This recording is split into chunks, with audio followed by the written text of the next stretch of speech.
Now let's stay on this story because one of the report's central conclusions is sparking a tense debate this morning. The commissioners arguing that the violence against Indigenous women and girls amounts to genocide.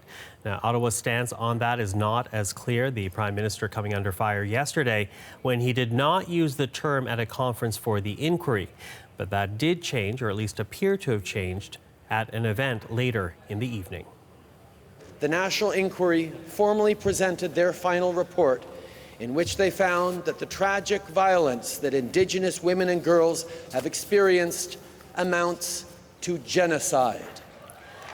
That word, genocide, is the focus of a growing controversy today. Politicians and activists debating what it could mean for relations inside and outside Canada as well. And with that, let's bring in Laura McQuillan. She's tracking the story for us today. So let's talk first and foremost about those that are opposed, or at least hesitant to use the word genocide in this case. So there are some reservations, and some of those stem from whether this is the correct word to use when relating to this inquiry and its findings, whether it's right for a Canadian context, because when you think of the word genocide, you'll often think of Rwanda, what happened there in the 90s, or potentially the Holocaust. So mass killings of a group of people. But that international legal definition isn't limited to just that. It does include things like causing serious harm or inflicting conditions aimed at bringing about a group's destruction. And that's what the inquiry has said in its report, but still even some concerns about that and whether the intent to do that was there. One of the people that was spoken to about this, who has some of that hesitancy, Michael, is retired Lieutenant General Romeo Dallaire. He led the United Nations peacekeeping force on that ill-fated mission in Rwanda back in the 90s. He saw the genocide unfold there, and he says to us before he went on that deployment, he read the definition of genocide very closely.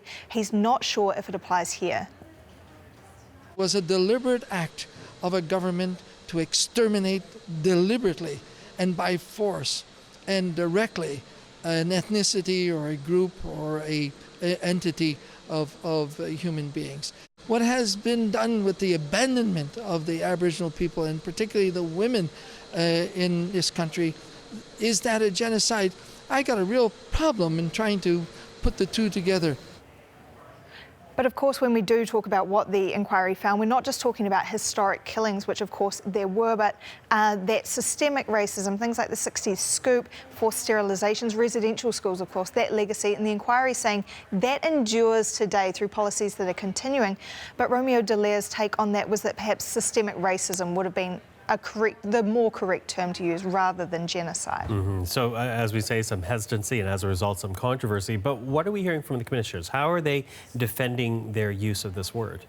So they are saying that essentially those points, that it does continue. They've got 1,200 pages of proof, and they would like the government to adopt that word as well. Not just the federal government, but governments at all levels, provincial and territorial as well. And as we heard from Justin Trudeau, he didn't use that word genocide when he was speaking at the closing ceremony. He did use it later in the day, but only when he was quoting from the inquiry's findings.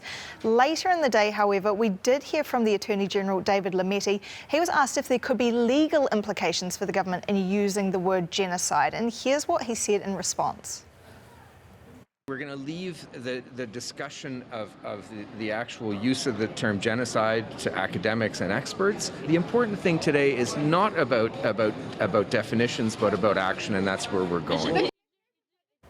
We also heard from the Chief Commissioner, Marion Buller, speaking to Power and Politics, and in that she said that she was disappointed and concerned that Justin Trudeau hadn't used the word yesterday. She said that is a cause for concern because she worries that the government won't respond strongly enough, urgently enough. She wants all those levels of government to eventually come around to using it once they've had some time to digest those 1,200 pages. Here's what she told us. By adopting or accepting that conclusion, it means that they're going to allocate the resources, take the urgent measures that are required, give the proper scope of responses to our calls for justice.